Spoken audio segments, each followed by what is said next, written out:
J'ai dit, appelé comment? Il dit que non, j'étais appelé. Le pasteur Charlie ne voulait pas me relâcher. Moi, j'étais appelé, donc j'ai décidé de partir. Toi-même, tu es appelé. Tu peux partir. Je lui ai dit que non, frère. Si j'étais orgueilleux, j'allais dire que c'est vrai quand même. Dieu me donne souvent les visions là pour que j'ouvre aussi mon église. Mais je lui ai dit, frère, je ne suis pas prête. Frère, je vais encore m'asseoir. Je veux encore m'asseoir. Et quelqu'un doit s'asseoir dans la maison de Dieu ce matin. Quelqu'un doit s'asseoir pour boire de la source de son Père. Quelqu'un doit s'asseoir afin que Dieu puisse l'humilier, l'élever au temps convenable. Amen. En 4, nous avons humiliez-vous parce que Dieu fait grâce aux humbles.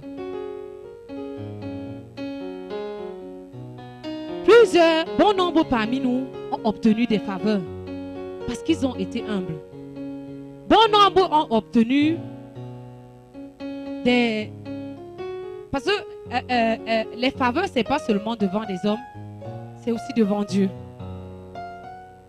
Et je voudrais dire à quelqu'un ce matin, la faveur attire, l'humilité attire la grâce. En fait, c'est à cause de ton humilité que Dieu permet que tu es ci et que tu es ça. Donc, arrêtons parfois de nous dire, moi je suis intelligente, moi je suis forte. Moi déjà, mon travail, je le dis, une fois, lorsque je donnais les vacations au lycée de Gouaché, les élèves m'ont dit, madame, vous êtes tous des tricheurs. Je lui ai dit que je n'ai même pas beaucoup appris. Je n'ai même pas préparé ça. Dieu m'a fait grâce. Et je vous assure, je n'ai pas préparé. J'ai juste dit à Dieu, Seigneur, je n'ai plus mon père. Seigneur, la seule source de revenus que nous avons, c'est ma maman. Alors, Seigneur, ne permets pas que cet argent que je prends pour aller faire ce concours, ne permets pas que j'échoue. Et je n'avais pas appris, je vous assure, je n'avais pas préparé. Et lorsque nous arrivons à l'INGS pour l'oral, notre jury était tellement dur et strict. Les gens sortaient de là en pleurant. En fait, lorsque quelqu'un pleure, tu sais déjà qu'il a échoué. Parce qu'ils sont assis là, 6. Et moi, je ne connaissais pas Dieu en cette période. Et en quittant, ma mère m'a donné 100 000 francs. Ma mère m'a dit, si tu arrives à Yaoundé, les gens négocient. Voici 100 000 francs, tu négocies. J'ai dit à ma mère, je n'ai pas à négocier. Si c'est mon travail, Dieu va me faire grâce. Et quand je suis arrivée à l'INGS, pour l'oral, les gens paniquaient. Moi-même, je paniquais. Et à un moment, je me suis retirée. J'ai dit, Seigneur, je veux la paix du cœur. Seigneur, je m'humilie. Seigneur, je ne sais rien. Seigneur, ne permets pas qu'on me bombarde là-bas à l'intérieur. Et lorsque mon tour est arrivé, quand je suis entrée, on m'a posé des questions simples. Je ne vais pas dire bêtes. On m'a dit, quel est le nom de ton dernier établissement? Quel est le nom de ton dernier proviseur? J'ai dit, mais dis donc. Donc, ce sont ces questions-ci qu'on pose à l'oral. Pourquoi est-ce que tu voudrais faire de métier? Des questions, pour moi, insensées. Et quand je rentre à la maison, je dis à ma tante, je suis passée à l'oral. Voilà les questions qu'on m'a posées. Ma tante me dit, Kaka, tu as échoué. Je lui ai dit à ma tante, je connais une personne. Lorsqu'il dit oui, personne ne peut dire non. Et je me suis humiliée devant cette personne. Et j'ai parlé avec cette personne. Et je voudrais dire à quelqu'un ce matin, il y a des situations que tu traverses dans ta vie. Dieu te demande juste de t'humilier. Dieu te demande juste de te rabaisser. Les gens ont leurs oncles. D'autres ont les tantes. Toi, tu as Jésus. Et Jésus va se manifester dans ce concours que toi, tu veux présenter. Dans ce travail que tu es en train de rechercher au nom puissant de Jésus. Et Dieu est en train de dire à quelqu'un ce matin, je vais émietter cet orgueil dans ton cœur au nom de Jésus-Christ de Nazareth. Je voudrais dire à quelqu'un, l'humilité est une vertu qui ouvre les portes du travail. L'humilité est une vertu qui ouvre les portes du mariage. L'humilité est une vertu qui te fait accéder à des postes que tu ne méritais pas. L'humilité est une vertu qui te fait voyager, en fait, tu te demandes, Seigneur, personne n'a voyagé dans ma famille. Comment est-ce que c'est ce que l'humilité peut faire? L'humilité te donne d'enfanter quand tout le monde te dit tu es stérile. L'humilité fait des impôts. Lorsque l'impossibilité dit je suis impossible, l'humilité dit que je suis possible. Et même dans le mariage, lorsque Dieu dit aux femmes, soumettez-vous à vos maris comme au Seigneur. Certaines ont l'habitude de dire, Aga, c'est le seul verset que les hommes maîtrisent. Ils ne pouvaient pas me dire un autre, ils ne pouvaient pas me citer un autre verset en dehors de celui-ci. Mais lorsque tu te rabaisses, je vais dire à une femme, je vais dire à une maman, lorsque tu te rabaisses, lorsque tu te soumets, Dieu corrige ton mari. Dieu le cogne même. Pour celui-là qui abuse de sa femme, ne murmure pas lorsque tu te rabaisses. Lorsqu'il te chiffonne, descend. Ne te plains même pas. Parce que dans cette humilité, Dieu est en train de le cogner. En fait, s'il est humble un jour, il viendra te dire, chérie, je m'excuse.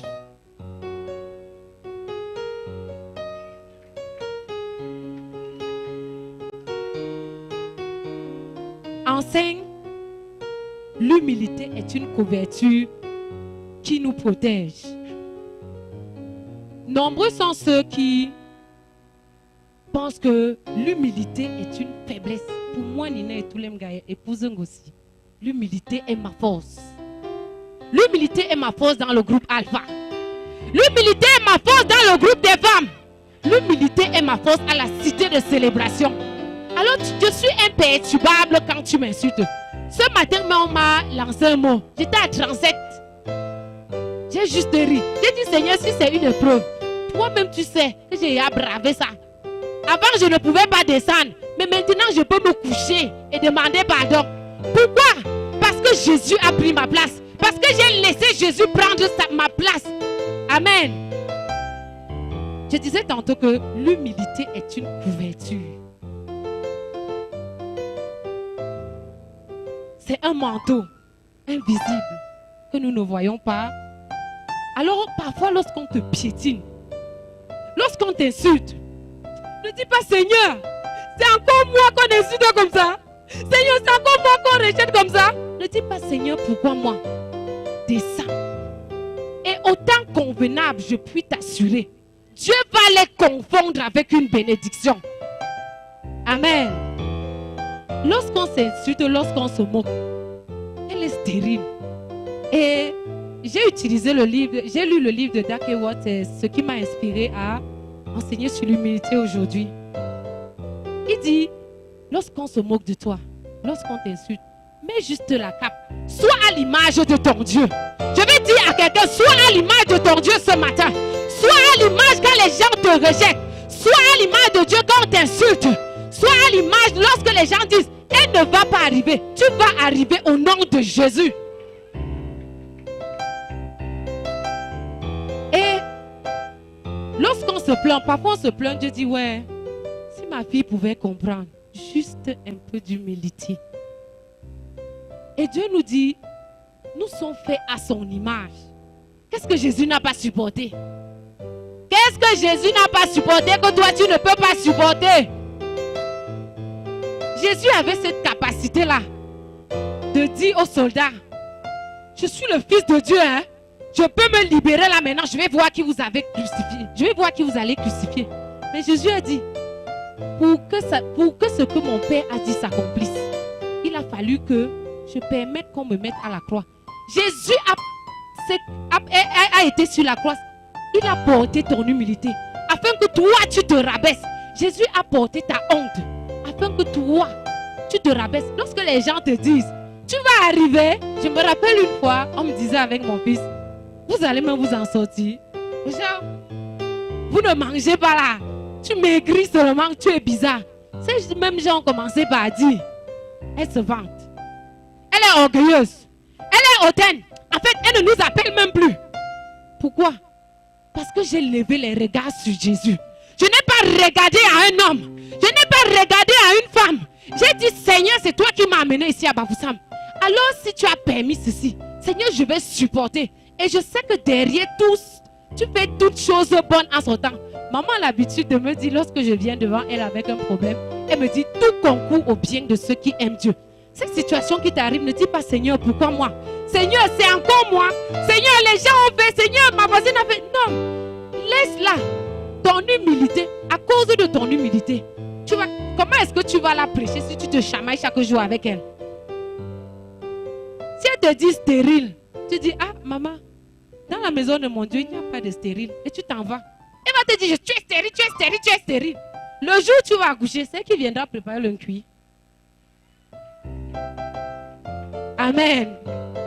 Dieu voudrait laver quelqu'un ce matin. Dieu voudrait nettoyer son enfant ce matin. Dieu voudrait nettoyer son fils ce matin. Dieu voudrait nettoyer sa fille ce matin.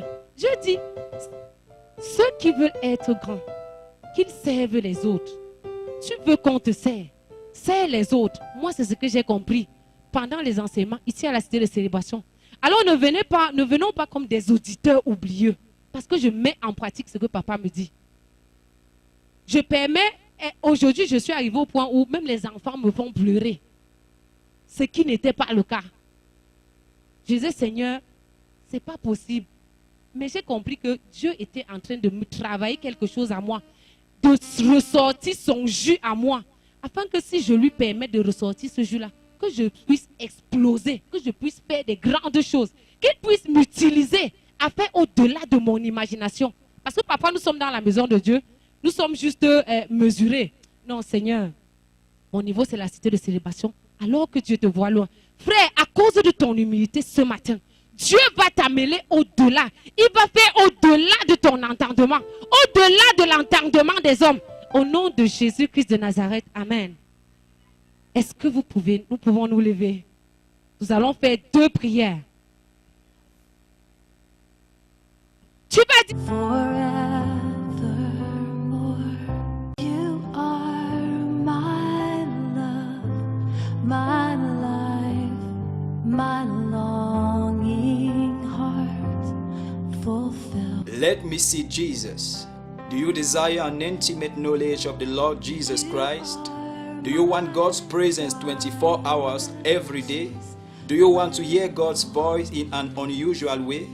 Then get in touch with Pastor Shali Kemetia and the Living Water Channel for 90 days of special fasting and prayer from 1st July to 28th September 2017 with the theme, Let Me See Jesus, inspired by John 12:21.